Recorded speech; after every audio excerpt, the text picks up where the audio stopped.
Today, we are starting something brand new on the channel, and honestly, this is one of the franchises I've been most excited to revisit for a long time, especially out of all the schedule stuff I've put out this year for us revisiting old series, going back to stuff. We're diving into a full retrospective series that I'm calling the Mummy Saga, where we're going to go film by film through one of the most fun, adventurous, and surprisingly influential franchises of the late 90s and early 2000s. We're talking about ancient curses, desert treasure hunts, resurrected monsters, massive action set pieces, and one of the most charismatic movie heroes of that era.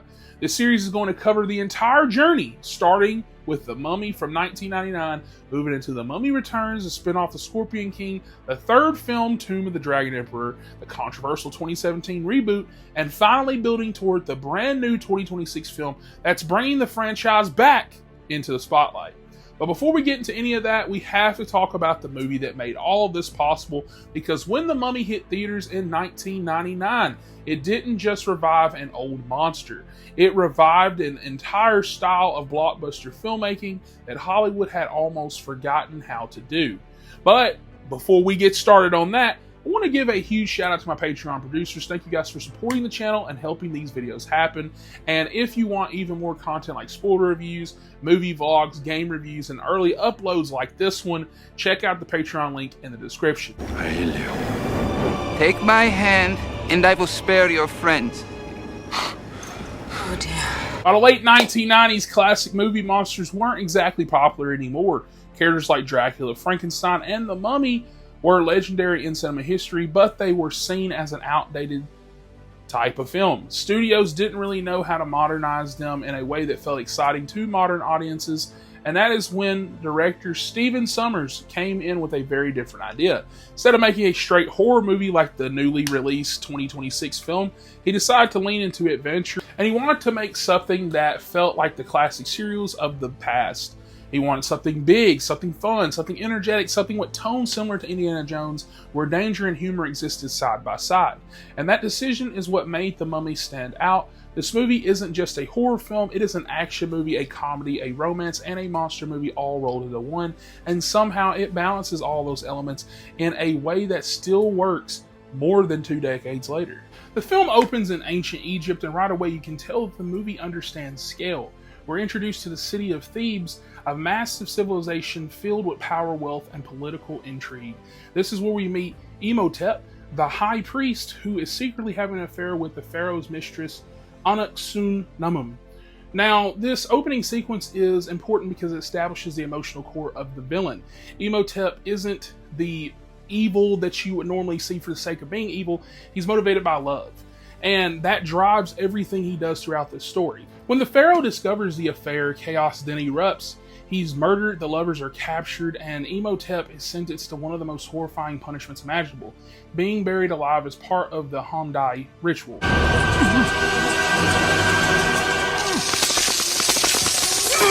The film makes this moment genuinely unsettling. The priests are chanting, the darkness is closing in, and the scarabs are crawling all over him. It's pretty pure horror imagery.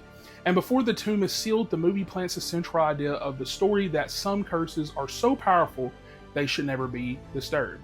Then the story jumps forward to the 1920s, and this is where the movie introduces one of the most iconic action heroes of that era, Rick O'Connell, played by Brendan Fraser. Rick is exactly the kind of character this movie needed. He's brave, he's sarcastic, resourceful, and just reckless enough to get himself into trouble. But what makes him work is that he actually feels like a real person.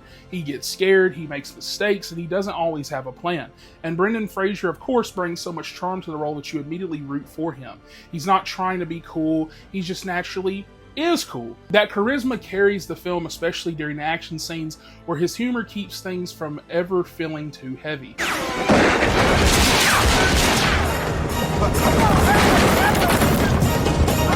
We meet Evelyn, played by Weisz. Evelyn is a librarian and an aspiring Egyptologist, and she's one of the most important characters of the movie and this franchise because she represents curiosity and knowledge. She's not a fighter like Rick, but she's the one who understands the history behind everything. She's the one who can read those ancient texts, and in many ways, she's a driving force behind the entire adventure. What makes Evelyn such a strong character is that she's intelligent and capable without losing her vulnerability. She makes mistakes, She gets scared, but she never stops pushing forward, and that balance makes her relatable, and it also gives the movie emotional weight. Once Rick and Evelyn team up, the movie shifts into full adventure mode. Their journey to the legendary city of the dead is where the film really finds its rhythm. This section of the movie feels like classic blockbuster storytelling. There's danger, humor, and a constant sense of discovery. Every step forward feels exciting because the characters are exploring something mysterious and forbidden that they themselves have not seen. The desert setting adds to the atmosphere. The endless sand dunes, ancient ruins, feeling that something is buried beneath this surface, and it all builds tension and anticipation. And then, of course, they find the tomb. One of the most memorable moments of the film happens when Evelyn accidentally reads from the Book of the Dead. It's a simple mistake, but it has massive consequences. This is the turning point of the story, the moment when curiosity unleashes something ancient and dangerous. The tomb begins to tremble, the sand shifts, and the curse is then activated. Suddenly, adventure becomes a fight for survival, because Imhotep returns.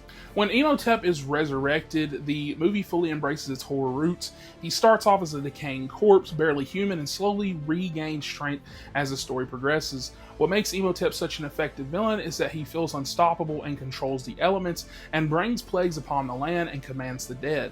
But at the same time, he's not really just a monster. He's a character with a goal, and he wants to resurrect the woman he loves, and he's willing to destroy anyone who stands in his way to do it. As the story moves into the second half, the movie becomes a non-stop action spectacle. There are chases through the desert, battles against undead warriors, and large-scale sequences that feel massive in scope. One of the film's greatest strengths is its pacing. It never lingers too long on one moment. There's always movement and always momentum and always a sense of the story is pushing something forward. And the action scenes are pretty well. They're staged in a way that is very easy to follow. You always know where the characters are and what they're trying to do and what's at stake.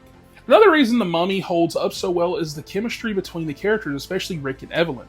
Their relationship grows naturally over the course of the film. They start off as strangers and really and truly kind of hate each other, and then become partners and eventually fall in love, but it never feels forced. Their conversations are filled with humor and personality, which makes the emotional moments hit harder later in the story.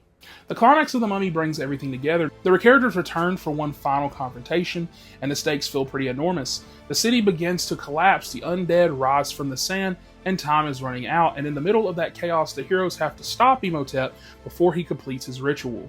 In that sense, it's a pretty classic blockbuster finale. It's loud, it's exciting, and emotionally satisfying, but that's exactly why it works. More than 25 years later, The Mummy still feels fresh, and that's not something you can say about every movie from that era. I remember watching this on the VHS tape as a kid, and it's been a while since I've watched it, and it still holds up. The reason it works is because it understands entertainment. It knows how to balance action, humor, suspense, emotion in a way that keeps the audience engaged from beginning to end. It doesn't take itself too seriously, but it also never feels lazy. It's a movie that wants to entertain you, and it succeeds in doing so. The Mummy is one of those rare films that captures lightning in a bottle. It launched a franchise, created iconic characters, and set the standard for adventure movies in the modern era. For me personally, this is one of those films that reminds you why blockbuster movies can be so much fun. It's exciting, it's funny, it's memorable, and it's endlessly rewatchable. And as the first chapter in this franchise, it lays the foundation for everything that comes next. Next in the Mummy Saga, we're diving deep into The Mummy Returns, a sequel that goes bigger in every possible way, introducing new mythology, new monsters, and one of the most ambitious action finales of the early 2000s. And trust me, you're going to want to watch that. So hit the like, subscribe button, and I'll catch you guys on the next one. City on. Come with me, my princess. It is time to make you mine forever. For all eternity, idiot.